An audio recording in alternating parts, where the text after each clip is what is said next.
Friends, welcome back to my YouTube channel. ಎಲ್ಲರೂ ಹೇಗಿದ್ದೀರಾ? ಎಲ್ಲ ಚೆನ್ನಾಗಿದ್ದೀರಾ? ನಾವಂತೂ ಸೂಪರ್ ಆಗಿದ್ದೀವಿ. ಇವತ್ತಿನ ತಮ್ಲೈನ್ ನೋಡಿ ನಿಮಗೆ ಅರ್ಥ ಆಗಿರ್ಬೋದು ನಾನು ಯಾವುದ್ರ ಬಗ್ಗೆ ಮಾತಾಡ್ತಾ ಇದ್ದೀನಿ ಅಂತ. ಹೊಸದಾಗಿ ಯೂಟ್ಯೂಬ್ ಚಾನಲ್ ಓಪನ್ ಮಾಡೋರಿಗೆ ನಾನು ಈ ವಿಡಿಯೋ ಮಾಡ್ತಾಯಿದ್ದೀನಿ. ಯಾಕೆ ಅಂದರೆ ನನಗೆ ಮೊನ್ನೆ 3 ಜನ ನಮ್ಮ ಚಾನಲ್ಗೆ, ಅಂದರೆ ನಾವು ಇವಾಗ ಮೋನೋ ಅಪ್ಲೈ ಮಾಡ್ಕೊಡ್ತೀವಲ್ವ, ಆವಾಗ ಅಲ್ಲಿ ಫೋನ್ ಮಾಡಿ ಹೇಳಿದ್ರು, ನಾವು ಒಂದು ಚಾನಲ್ ಓಪನ್ ಮಾಡಿದ್ದೀವಿ, ಆದರೆ ಯಾವ ಥರ ತಮ್ಲೈನ್ ಹಾಕಬೇಕು, ಯಾವ ಥರ ಎಡಿಟಿಂಗ್ ಮಾಡಬೇಕು ಅದೆಲ್ಲ ನಮ್ಗೆ ಗೊತ್ತಿಲ್ಲ. ಏನೋ ಒಂದು ಶಾರ್ಟ್ಸ್ ವಿಡಿಯೋ ಹಾಕ್ತಾಯಿದ್ದೀವಿ, ಅದು ಎಲ್ಲಿಂದ ಇನ್ಸ್ಟಾಗ್ರಾಮಿಂದ ಇನ್ಸ್ಟಾಗ್ರಾಮಲ್ಲಿ ಡೌನ್ಲೋಡ್ ಮಾಡ್ಕೋತೀವಿ, ಚಾನಲ್ಗೆ ಹಾಕೋತಾ ಇದ್ದೀವಿ, ಯೂಟ್ಯೂಬ್ ಚಾನಲ್ಗೆ ಹಾಕೋತಾ ಇದ್ದೀವಿ ಅಂತ ಹೇಳಿದ್ರು. ಅದಕ್ಕೆ ಅವ್ರಿಗೋಸ್ಕರನೇ ಈ ವಿಡಿಯೋ ಮಾಡ್ತಾ ಇರೋದು. ನಾನು ಒಂದು ಸ್ವಲ್ಪ ಪಾಯಿಂಟ್ಸ್ ಬರೆದಿಟ್ಕೊಂಡಿದ್ದೀನಿ. ಯಾವ ಥರ ನೀವು ಹೊಸ ಚಾನಲ್ ಮಾಡಿದ್ರೆ ನೀವು ಏನೆಲ್ಲ ಅಂದರೆ ರೆಡಿಯಾಗಿರ್ಬೇಕು, ನಿಮಗೆ ಯಾವ ಥರ ಪ್ರಿಪೇರ್ ಆಗಿರಬೇಕು. ನಾವು ಒಂದು ಚಾನಲ್ ಓಪನ್ ಮಾಡ್ತೀವಿ ಅಂದರೆ ನಾವು ಏನೆಲ್ಲ ಸಿದ್ಧತೆ ಮಾಡ್ಕೋಬೇಕು ಅದ್ರ ಬಗ್ಗೆ ನಾನು ಒಂದಿಷ್ಟು ಬರೆದಿಟ್ಕೊಂಡಿದ್ದೀನಿ. ಏಕೆಂದರೆ ನಾನು ಅವಾಗ ಮರ್ತೋಗ್ತೀನಿ, ಮಧ್ಯದಲ್ಲಿ ಏನೇನಾದರೂ ಮಾತಾಡ್ಬಿಡ್ತೀನಿ ಅಂತ. ಅದಕ್ಕೆ ನಾನು ಇವಾಗ ನಾನು ನಿಮ್ಮ ಹತ್ರ ಶೇರ್ ಮಾಡ್ಕೋತಾ ಇದ್ದೀನಿ. ಕರೆಕ್ಟಾಗಿ ಕೇಳಿಸ್ಕೊಳ್ಳಿ, ದಯವಿಟ್ಟು ಪೂರ್ತಿಯಾಗಿ ವಿಡಿಯೋ ನೋಡಿ. ಆಗ ಹೊಸದಾಗಿ ಚಾನಲ್ ಓಪನ್ ಮಾಡೋರಿಗೆ ಅರ್ಥ ಆಗುತ್ತೆ, ಇದೆಲ್ಲ ಮಾಡಬೇಕಾ ಅಂತ. ಸುಮ್ಮನೆ ಚಾನಲ್ ಓಪನ್ ಮಾಡೋದಲ್ಲ, ಆಯಿತಾ? ಸುಮ್ಮನೆ ಚಾನಲ್ ಓಪನ್ ಮಾಡಿಬಿಟ್ಟು ಯಾವುದೋ ವೀಡಿಯೋ ಹಾಕೋದು, ಇದು ಇನ್ಸ್ಟಾಗ್ರಾಮಿಂದಾಗಲಿ, ಇಲ್ಲಾಂದರೆ ಫೇಸ್ಬುಕ್ಕಿಂದಾಗಲಿ, ಇಲ್ಲಾಂದರೆ ಯಾರೋ ಒಂದು ವೀಡಿಯೋ ಕಳಿಸಿದ್ರೆ ಅದನ್ನು ಬೇರೆಯವ್ರದ್ದು ವೀಡಿಯೋ ಡೌನ್ಲೋಡ್ ಮಾಡ್ಕೊಂಡು ಇದು ಮಾಡೋದು, ಆ ಥರ ಇದ್ದರೆ ನಿಮ್ಮ ಚಾನಲ್ ಪ್ರಾಬ್ಲಮ್ ಆಗುತ್ತೆ. ಅದಕ್ಕೆ ಆ ಥರ ಎಲ್ಲ ಮಾಡಬೇಡಿ. ಇವಾಗ ನಾನು ಒಂದಷ್ಟು ಪಾಯಿಂಟ್ ಹೇಳ್ತೀನಿ, ಅದನ್ನು ನೀವು ನೆನಪಲ್ಲಿ ಇಟ್ಕೊಳ್ಳಿ. ಅದನ್ನು ನೆನಪಲ್ಲಿ ಇಟ್ಕೊಂಡು ನೀವು ಚಾನಲ್ ಓಪನ್ ಮಾಡಿ. ಫಸ್ಟು ಈಗ ಮೊದಲಿಗೆ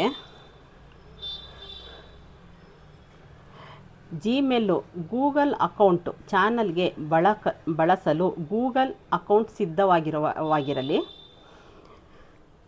ನೆನಪಿನಲ್ಲಿ ಉಳಿಯುವ ನಿಮ್ಮ ವಿಷಯಕ್ಕೆ ಹೊಂದುವ ಹೆಸರು ಆಯ್ಕೆ ಮಾಡಿ. ಅಂದರೆ ನೆನಪಿನಲ್ಲಿ ಇಟ್ಕೋಬೇಕು. ಯಾರಾದರೂ ಚಾನಲ್, ಇವಾಗ ಇದನ್ನು ತುಂಬ ನಾನು ಲೈವಲ್ಲೂ ಕೂಡ ಹೇಳಿದ್ದೀನಿ, ಅವ್ರ ಹೆಸರು ಆದಷ್ಟು ನಿಮ್ಮ ಹೆಸರು ಇಟ್ಕೊಳ್ಳಿ. ಯಾಕೆ ಅಂದರೆ ಇವಾಗ ಬೇರೆ ಎಲ್ಲ ಯಾರಿಗೋ ಒಂದು ಚಾನಲ್ ಹೇಳ್ತೀರಾ, ಇವಾಗ ನಿಮ್ಮ ರಿಲೇಷನ್ಗೆ, ನಿಮಗೆ ಗೊತ್ತಿರೋರ್ಗೋ ಯಾರಿಗೋ ಒಂದು ಚಾನಲ್ ಹೇಳ್ತೀರಾ, ಅಕಸ್ಮಾತ್ ನಿಮಗೆ ಲಿಂಕ್ ಕಳ್ಸೋಕ್ಕಾಗಿಲ್ಲ, ನಿಮ್ಮ ಚಾನಲ್ ನೇಮು ಅಂತ ಏನು ಅಂತ ಕೇಳ್ತಾರೆ. ನಿಮ್ಮ ಚಾನಲ್ ನೇಮು ಅಂತ ಕೇಳಿದಾಗ ನೀವು ಯಾವುದೋ ಒಂದು ಬೇರೆದು ಯಾವುದೋ ಒಂದು ಇಟ್ಕೊಬಿಟ್ರೆ ಜನಕ್ಕೆ ಜ್ಞಾಪಕ ಇರೋದಿಲ್ಲ.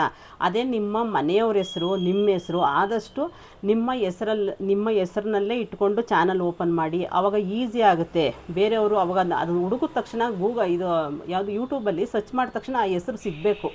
ಆ ಥರ ಒಂದು, ಇವಾಗ ನಾವೇನಾದರೂ ಇವಾಗ ನಮ್ಮದೇ ಅನ್ಕೊಳ್ರಿ, ಈಗ ನಮನ ವಿಜಯ್ ಕುಮಾರ್ ಅಂದ ತಕ್ಷಣ ನಮ್ಮದು ಚಾನಲ್ಗೆ, ಇದಕ್ಕೆ ಯಾವುದೋ ಯೂಟ್ಯೂಬ್ ಚಾನಲ್ಗೆ ಹೋಗಿ ಸರ್ಚ್ ಮಾಡಿ ನಮನ ವಿಜಯ್ ಕುಮಾರ್ ಹಾಕಿದ ತಕ್ಷಣ ನಮ್ಮ ಚಾನಲ್ ಓಪನ್ ಆಗುತ್ತೆ. ನಮನ ಕುಕ್ಕಿಂಗ್ ಯೂಟ್ಯೂಬ್ ಚಾನಲ್ ಹಾಕಿದ ತಕ್ಷಣ ನಮ್ಮ ಚಾನಲ್ ಓಪನ್ ಆಗುತ್ತೆ. ಆ ಥರ ಏನು ಸ್ವಲ್ಪ ಜನಕ್ಕೆ ಗೊತ್ತಾಗಬೇಕು ಅಂದರೆ ನಮ್ಮ ಹೆಸರೇ ಇಟ್ಕೊಂಡ್ರೆ ಜನಕ್ಕೆ ಗೊತ್ತಾಗುತ್ತೆ. ಆವಾಗ ನಿಮ್ಮ ಚಾನಲ್ಗೆ ಬರೋಕ್ಕೆ ಈಸಿ ಆಗುತ್ತೆ. ಅದಕ್ಕೆ ಆದಷ್ಟು ನಿಮ್ಮ ಹೆಸರು ಇಟ್ಕೊಳ್ಳೋದಕ್ಕೆ ಇದು ಟ್ರೈ ಮಾಡಿ. ಬೇರೆ ಯಾವುದೋ ಹೆಸರೆಲ್ಲ ಇಟ್ಟು ಇದು ಮಾಡೋಕ್ಕೆ ಹೋಗ್ಬೇಡ್ರೆ, ಅವಾಗ ಜನಕ್ಕೆ ಗೊತ್ತಾಗೋದಿಲ್ಲ ಅನ್ನೋ ಕಾರಣಕ್ಕೋಸ್ಕರ ನೆನಪಿನಲ್ಲಿ ಉಳಿಯುವ ನಿಮ್ಮ ವಿಷಯ ಹೊಂದುವ ಹೆಸರು ಆಯ್ಕೆ ಮಾಡಿ, ಆಯಿತಾ? ಕುಕ್ಕಿಂಗು ಲಾಗ್ಸ್ ಚಾನಲ್ ವಿಷಯ, ನೀವು ಯಾವ ಚಾನಲ್ ಬಗ್ಗೆ ನೀವು ಇದು ಮಾಡ್ತೀರಾ, ಯಾವುದ್ರ ಬಗ್ಗೆ ವೀಡಿಯೋಸ್ ಮಾಡ್ತೀರಾ ಅದನ್ನು ಫಸ್ಟು ನೀವು ಸೆಲೆಕ್ಟ್ ಮಾಡ್ಕೊಳ್ಳಿ. ಇಲ್ಲ ಕುಕ್ಕಿಂಗ್ ಬಗ್ಗೆ ಮಾಡ್ತೀರಾ, ಇಲ್ಲ ಎಜುಕೇಷನ್ ಬಗ್ಗೆ ಮಾಡ್ತೀರಾ, ಇಲ್ಲ ಟೆಕ್ನಾಲಜಿ ಬಗ್ಗೆ ಮಾಡ್ತೀರಾ, ಅಲ್ಲಿ ಯೂಟ್ಯೂಬ್ ಟಿಪ್ಸ್ ಕೊಡ್ತೀರಾ, ಮುಂತಾದವುಗಳಲ್ಲಿ ಒಂದು ಮುಖ್ಯ ವಿಷಯಕ್ಕೆ ನಿರ್ಧರಿಸಿ. ಅದರಲ್ಲಿ ಯಾವುದು ನಾವು ಮಾಡ್ತೀವಿ ಅದನ್ನು ಫಸ್ಟು ನೀವು ಡಿಸೈಡ್ ಮಾಡಿಕೊಂಡು ಚಾನಲ್ ಓಪನ್ ಮಾಡಿ. ಇವಾಗ ನೀವು ಒಂದು ಚಾನಲ್ ಓಪನ್ ಮಾಡ್ತು ಅಂದರೆ ಸಿಕ್ಕದ್ದೆಲ್ಲ ಸಿಕ್ಕದ್ದು ಇವಾಗ ಅಲ್ಲಿ ಬೇರೆ ಕಡೆ ಎಲ್ಲ ಒಂದು ಊರಿಗೆ ಹೋಗ್ತೀವ, ಅದನ್ನು ಹಾಕ್ತೀವ. ಮತ್ತು ಏನಾರು ಒಂದು ಅಡುಗೆ ಮಾಡ್ತೀವ, ಅದನ್ನು ಹಾಕ್ತೀವ. ಈಗ ಯಾರೋ ಒಂದು ಟಿಪ್ಸ್ ಹೇಳ್ತೀರಾ, ಆ ಥರ ಎಲ್ಲ ಫುಲ್ ಮಿಕ್ಸ್ ಆಯಿತು ಅಂದರೆ ಚಾನಲ್ ಗ್ರೋ ಆಗೋದಿಲ್ಲ. ಯಾಕೆ ಅಂದರೆ ನಿಮ್ಮ ಸಬ್ಸ್ಕ್ರೈಬರು ನೀವು ಹಾಕೋ ವೀಡಿಯೋಗೋಸ್ಕರ ವೆಯ್ಟ್ ಮಾಡ್ತಾ ಇರ್ತಾರೆ. ಅಂದರೆ ಮುಂದೆ ಯಾವ ವೀಡಿಯೋ ಹಾಕ್ಬೋದು, ಮುಂದೆ ಇವಾಗ ಒಂದು ಅಡುಗೆ ವೀಡಿಯೋ ಹಾಕ್ತೀವಿ ಅಂದ್ಕೊಳ್ರಿ, ಅಡುಗೆ ವೀಡಿಯೋ ಹಾಕಿದ್ರೆ ನೆಕ್ಸ್ಟ್ ಇನ್ಯಾವ ಅಡುಗೆ ಬರ್ಬೋದು ಅದನ್ನು ವೆಯ್ಟ್ ಮಾಡ್ತಾ ಇರ್ತಾರೆ. ನೀವೆಲ್ಲ ಮಿಕ್ಸ್ ಮಾಡ್ತು ಅಂದರೆ ನಿಮ್ಮ ಸಬ್ಸ್ಕ್ರೈಬರ್ಗೆ ಅವ್ರಿಗೆ ಕನ್ಫ್ಯೂಸ್ ಆಗುತ್ತೆ. ಅದಕ್ಕೆ ಎಲ್ಲ ಮಿಕ್ಸ್ ಮಾಡೋ ಹಾಗಿಲ್ಲ, ಯಾವ್ದಾರ ಒಂದು ಇಟ್ಕೊಳ್ಳಿ, ಇಲ್ಲಾಂದರೆ ಎರಡು ಆಯ್ಕೆ ಮಾಡಿರಿ. ಎರಡು ಆಯ್ಕೆ ಮಾಡಿ ಇದಕ್ಕೆ ವ್ಯೂ ಜಾಸ್ತಿ ಬರುತ್ತಾ, ಇನ್ನೊಂದು ಚಾನಲ್ಗೆ, ಇನ್ನೊಂದು ಕಂಟೆಂಟ್ಗೆ ವ್ಯೂ ಜಾಸ್ತಿ ಬರುತ್ತಾ, ಅದನ್ನು ನೀವು ನೋಡಿರಿ. ವ್ಯೂ ಮೇಲೆ ನೀವು ಅದ್ರ ಬಗ್ಗೆ ವೀಡಿಯೋಸ್ ಮಾಡ್ಕೋಗಿ ಕರೆಕ್ಟಾಗಿ ಆಗುತ್ತೆ ಅವಾಗ. ಆಮೇಲೆ 4ನೇದು ಸ್ಪಷ್ಟವಾದ ಪ್ರೊಫೈಲ್ ಫೋಟೋ ಮತ್ತು ಚಾನಲ್ ಬ್ಯಾನರ್ ತಯಾರಿಸಿ. ಅಂದರೆ ಸ್ಪಷ್ಟವಾಗಿರಬೇಕು. ನಿಮ್ಮ ಯಾವುದು ಪ್ರೊಫೈಲ್ ಫೋಟೋ ಕರೆಕ್ಟಾಗಿರಬೇಕು. ಚಾನಲಲ್ಲಿ ಆಮೇಲೆ ಬ್ಯಾನರ್ ಹಾಕಬೇಕು. ಇವಾಗ ನೀವು ನೋಡಿರ್ಬೋದು, ನಮ್ಮ ಇವಾಗ ಒಂದು ಚಾನಲ್ ಓಪನ್ ಮಾಡಿದ ತಕ್ಷಣ ಮೇಲ್ಗಡೆ ಒಂದು ಬ್ಯಾನರ್ ಬರುತ್ತಲ್ವ, ಗೊತ್ತಾ? ಯಾರ್ದಾರು ಒಂದು ಯೂಟ್ಯೂಬ್ ಚಾನಲ್ ಓಪನ್ ಮಾಡಿರಿ, ಅವಾಗ ನಿಮ್ಗೆ ಗೊತ್ತಾಗುತ್ತೆ. ಬ್ಯಾನರ್ ಇರಬೇಕು. ನಿಮಗೆ ಒಂದು ನಿಮಿಷ ತೋರಿಸ್ತೀನಿ. ಅದನ್ನೇ ನೀವು ನೋಡ್ತಾ ಇರ್ಬೋದು. ಇದನ್ನೇ ಬ್ಯಾನರ್ ಅಂತ ಹೇಳೋದು. ಇದನ್ನೇ ಈ ಥರ ಕರೆಕ್ಟಾಗಿ ಬ್ಯಾನರ್ ಹಾಕಬೇಕು. ಈ ಥರ ಬ್ಯಾನರ್ ಹಾಕಬೇಕು. Channel name, profile photo. ಮತ್ತು ಇನ್ನೊಂದು ವಿಷಯ, ನಿಮ್ಮ ಚಾನಲ್ನಲ್ಲಿ ಯಾವ ರೀತಿಯ ವಿಡಿಯೋ ಬರುತ್ತೆ ಎಂಬುದು ಬ್ಯಾನರ್ ನೋಡಿದ ತಕ್ಷಣ ಅರ್ಥ ಆಗುವಂತೆ ಮಾಡಿ ಜನಕ್ಕೆ. ಅಂದರೆ ನಮ್ಮ ಚಾನಲ್ ಇವಾಗ ನಮ್ಮ ಬ್ಯಾನರ್ ನೋಡಿದ ತಕ್ಷಣ ಅರ್ಥ ಆಗಬೇಕು ಅವ್ರಿಗೆ, ಇದು ಯಾವ ಯಾವುದ್ರ ಬಗ್ಗೆ ವೀಡಿಯೋಸ್ ಮಾಡ್ತಾವ್ರೆ ಅದ್ರ ಬಗ್ಗೆ. ಆ ಥರ ನೀವು ಬ್ಯಾನರ್ ನೋಡಿದ ತಕ್ಷಣ ಅರ್ಥ ಆಗಬೇಕು ಜನಕ್ಕೆ. ಅದನ್ನು ಸಿದ್ಧ ಮಾಡಬೇಕು ನಾವು. ಆಮೇಲೆ ಇನ್ನೊಂದು ವಿಷಯ ಏನು ಅಂದರೆ, ಒಂದ್ರ ಮೇಲೆ ಫೋಕಸ್ ಮಾಡಬೇಕು ನಾವು. ಇವಾಗ ನಾವು ಅದನ್ನು ಮಾಡ್ತೀವಿ, ಇದನ್ನು ಮಾಡ್ತೀವಿ, ಆ ವಿಡಿಯೋನು ಮಾಡ್ತೀವಿ, ಆ ಥರ ಇದ್ದರೆ ಜನಕ್ಕೆ ಕನ್ಫ್ಯೂಸ್ ಆಗುತ್ತೆ. ಒಂದ್ರ ಬಗ್ಗೆ, ಇವಾಗ ನಾವು ಅಡುಗೆ ಮಾಡ್ತೀವಿ ಅಂದರೆ ಅಡುಗೆ ಬಗ್ಗೆನೇ ಫೋಕಸ್ ಮಾಡಬೇಕು. ಆವಾಗಲೇ ನಮಗೆ ವ್ಯೂ ಬರೋದು. ಇಲ್ಲಾಂದರೆ ನಾವು ಎಜುಕೇಷನ್ ಬಗ್ಗೆ ತಿಳಿಸ್ತೀವಿ ಅಂದರೆ ಅದ್ರ ಬಗ್ಗೆನೇ ನೀವು ವೀಡಿಯೋಸ್ ಮಾಡಬೇಕು. ಅದು ಇಂಪಾರ್ಟೆಂಟ್ ಆಗುತ್ತೆ. ಮೊದಲಿಗೆ ಒಂದು ಮುಖ್ಯ ವಿಷಯದ ಮೇಲೆ ಫೋಕಸ್ ಮಾಡೋದು ಉತ್ತಮ, ಆಯಿತಾ? ಮತ್ತು ನಮ್ಮ ಹತ್ರ ಚೆನ್ನಾಗಿಲ್ಲ ಫೋನು, ಅಂದರೆ ಹೊಸ ಫೋನೇ ಬೇಕೇನೋ ಯೂಟ್ಯೂಬ್ ಚಾನಲ್ ಓಪನ್ ಮಾಡೋಕ್ಕೆ, ಆ ಥರ ಏನೂ ಇಲ್ಲ. ನಿಮ್ಮ ಹತ್ರ ಯಾವ ಫೋನ್ ಐತೆ ಅದರಲ್ಲೇ ಶೂಟ್ ಮಾಡಿ. ಆದರೆ ಅದು ಕ್ಲಾರಿಟಿಯಾಗಿ ಇದೆಯಾ ಇಲ್ವಾ, ಕರೆಕ್ಟಾಗಿ ವಾಯ್ಸ್ ಕರೆಕ್ಟಾಗಿ ಬರುತ್ತಾ, ಆದಷ್ಟು ನೀವು ಮೈಕ್ ತೊಗೊಂಡ್ರೆ ತುಂಬಾ ಯೂಸ್ ಆಗುತ್ತೆ. ಯಾಕೆ ಅಂದರೆ ನೀವು ವೀಡಿಯೋ ಮಾಡಬೇಕಾದ್ರೆ ಇವಾಗ ಹೊರಗಡೆ ಸೌಂಡ್ ಎಲ್ಲ ಬಂದರೆ ಅವಾಗ ಜನಕ್ಕೆ, ನಮ್ಮ ವೀಡಿಯೋ ನೋಡಬೇಕಾದ್ರೆ ಜನಕ್ಕೆ ಡಿಸ್ಟರ್ಬ್ ಆಗುತ್ತೆ. ಅಂದರೆ ಸ್ವಲ್ಪ ಸೌಂಡ್ ಬರುತ್ತೆ, ಬೇರೆ ಎಕ್ಸ್ಟ್ರಾ ಸೌಂಡ್ ಎಲ್ಲ ಬಂದರೆ ಆಗ ನಮ್ಮದು ವಾಯ್ಸ್, ನಾವು ಏನೇ ವಾಯ್ಸ್ ಕೊಟ್ಟಿದ್ರು ಅದು ಕ್ಲಿಯರಾಗಿ ಕೇಳಿಸೋದಿಲ್ಲ ಜನಕ್ಕೆ. ಆಗ ಸ್ವಲ್ಪ ನಮ್ಮದು ವೀಡಿಯೋ ಓಡೋದಿಲ್ಲ. ಅವಾಗ ಏನು ಮಾಡಬೇಕು ಅಂದರೆ ನಮ್ಮದು ಮೈಕ್ ತೊಗೊಬಿಟ್ರೆ ಅಷ್ಟು ನಮ್ಗೆ ಬೇರೆ ಸೌಂಡ್ ಎಲ್ಲ ಬರೋದಿಲ್ಲ. ನಾವು ಎಲ್ಲಿ ಬೇಕಾದ್ರೆ ಹೊರಗಡೆ ಹೋಗ್ಬೇಕಾದ್ರೂ ಕ್ಯಾಮ್ರಾ ಎತ್ಕೊಂಡು, ಮೊಬೈಲ್ ಎತ್ಕೊಂಡು ನಾವು ವೀಡಿಯೋ ಮಾಡ್ಕೋಬೋದು. ಆರಾಮಾಗಿ ಅಲ್ಲೇ ವಾಯ್ಸು ಕೊಡ್ತಾನೆ ನಾವು ವೀಡಿಯೋ ಮಾಡ್ಕೋಬೋದು. ತುಂಬ ಈಸಿ ಆಗುತ್ತೆ. ಅದು ಕ್ಲಾರಿಟಿ, ಕ್ವಾಂಟಿಟಿ ತುಂಬ ಮುಖ್ಯ ನಮ್ಮ ವೀಡಿಯೋಗೆ. ಆವಾಗಲೇ ನಮ್ಮ ವೀಡಿಯೋ ಓಡೋದು. ಮತ್ತು ಇನ್ನೊಂದು ವಿಷಯ ಏನು ಅಂದರೆ, ವಿಡಿಯೋ ಕ್ವಾಲಿಟಿಗಿಂತಲೂ ಕ್ಲಿಯರ್ ಆಡಿಯೋ ಬಹಳ ಮುಖ್ಯ. ಅಗತ್ಯವಿದ್ದರೆ ಮೈಕ್ರೋಫೋನ್ ಬಳಸಿ. ತಮ್ಲೈನು, ನಿಮ್ಮ ಚಾನಲ್ಗೆ ಒಂದೇ ರೀತಿಯ ತಮ್ಲೈನ್ ಸ್ಟೈಲ್ ಇಟ್ಟುಕೊಳ್ಳಿ. ಆಮೇಲೆ ಆದಷ್ಟು ನೀವು ಇವಾಗ ನೀವು ಯೂಟ್ಯೂಬ್ ಚಾನಲ್ ಇದು ಏನಪ್ಪ ಅದು, ನೀವು ವೀಡಿಯೋಸ್ ಮಾಡ್ತಿರಲ್ವ, ವೀಡಿಯೋಸ್ ಮಾಡೋದು ತುಂಬ ಜನಕ್ಕೆ ಗೊತ್ತೇ ಇರೋದಿಲ್ಲ. ತುಂಬ ಜನಕ್ಕೆ ಯಾವ ಥರ ಲಾಂಗ್ ವೀಡಿಯೋ ಯಾವ ಥರ ಮಾಡಬೇಕು, ಶಾರ್ಟ್ಸ್ ವೀಡಿಯೋ ಯಾವ ಥರ ಮಾಡಬೇಕು ಗೊತ್ತಿರೋದಿಲ್ಲ. ಲಾಂಗ್ ವೀಡಿಯೋ ಮಾಡ್ತೀರಾ, ದಯವಿಟ್ಟು ಈ ಥರ ಶೂಟ್ ಮಾಡಿ. ಲಾಂಗ್ ವೀಡಿಯೋ ಆಯಿತು ಅಂದರೆ ಆವಾಗ ನಮಗೆ ಕರೆಕ್ಟಾಗಿ ಬರುತ್ತೆ. ಸೈಜ್ ಕರೆಕ್ಟಾಗಿ ಬರುತ್ತೆ. ನೀವು ಲಾಂಗ್ ವೀಡಿಯೋ ಮಾಡಿಲ್ವಾ, ಶಾರ್ಟ್ಸ್ ವೀಡಿಯೋ ಮಾಡ್ತೀರಾ, ಈ ಥರ ಶೂಟ್ ಮಾಡಿ. ಈ ಥರ ಮಾಡಿ. ಇದು ಶಾರ್ಟ್ಸ್ ವೀಡಿಯೋ ಆದರೆ ತುಂಬ ಜನ ಏನು ಮಾಡ್ತಾರೆ, ಲಾಂಗ್ ವೀಡಿಯೋಗೆ ಈ ಥರ ಶೂಟ್ ಮಾಡಾಕ್ತಾರೆ. ಆ ವೀಡಿಯೋಗಳು ಓಡೋದಿಲ್ಲ. ಅದು ಇವತ್ತು ವ್ಯೂ ಬರ್ಬೋದು, ಮುಂದಕ್ಕೆ ಪ್ರಾಬ್ಲಮ್ ಆಗುತ್ತೆ. ಅದಕ್ಕೆ ವೀಡಿಯೋ ಓಡೋದಿಲ್ಲ ಅವು. ಅದಕ್ಕೆ ನೀವೇನು ಮಾಡಿರಿ, ಈ ಥರ ಏನಾದರೂ ನೀವು ಮಾಡ್ತು ಅಂದರೆ 1 ನಿಮಿಷ ಶಾರ್ಟ್ಸ್ ವೀಡಿಯೋ ಮಾಡಿ. ಅಕಸ್ಮಾತ್ ನೀವು ಲಾಂಗ್ ವೀಡಿಯೋ ಮಾಡ್ತೀನಿ ಅಂದರೆ ಈ ಥರ ಮಾಡಿ.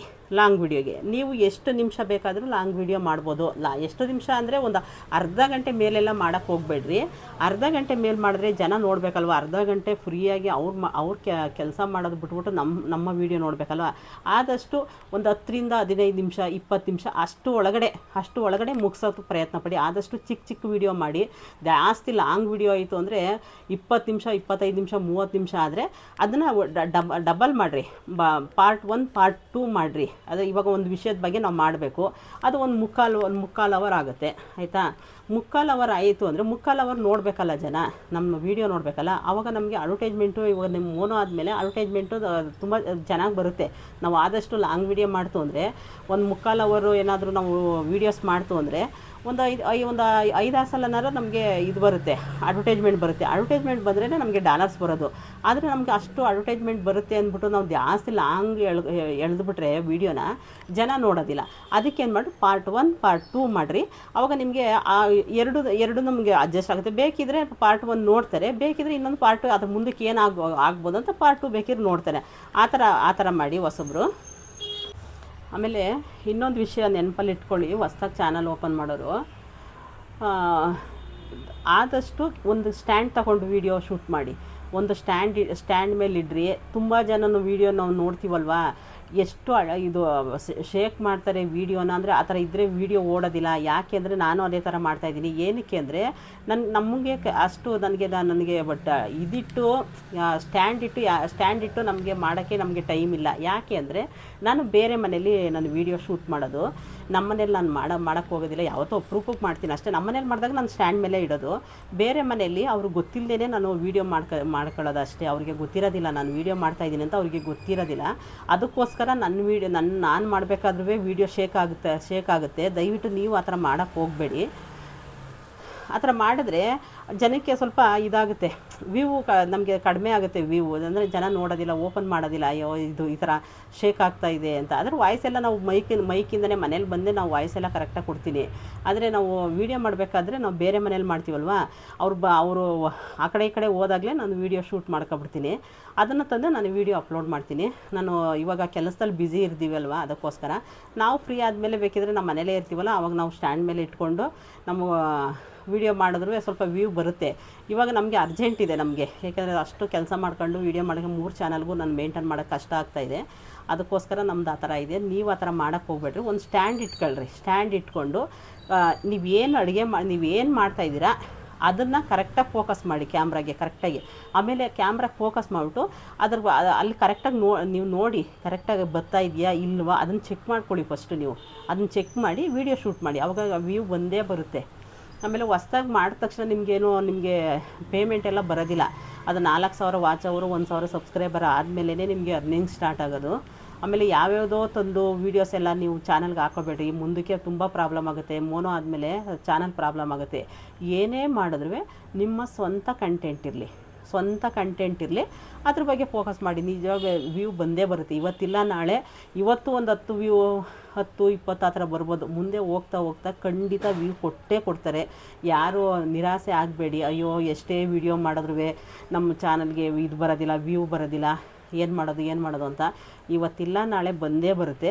ನಿಮ್ಮ ಪಾಡಿಗೆ ನೀವು ವೀಡಿಯೋಸ್ ಹಾಕೊಂಡು ಹೋಗಿ ಅಷ್ಟೇ. ಡೈಲಿ ವೀಡಿಯೋಸ್ ಮಾಡಿ, ಆಗ ಬೇಗ ಚಾನಲ್ ಗ್ರೋ ಆಗುತ್ತೆ. ಇಲ್ಲಿ ತನಕ ನನ್ನ ವೀಡಿಯೋ ನೋಡೋದಕ್ಕಾಗಿ ಧನ್ಯವಾದಗಳು. ಮುಂದಿನ ವೀಡಿಯೋದಲ್ಲಿ ಸಿಗ್ತೀನಿ. Thank you.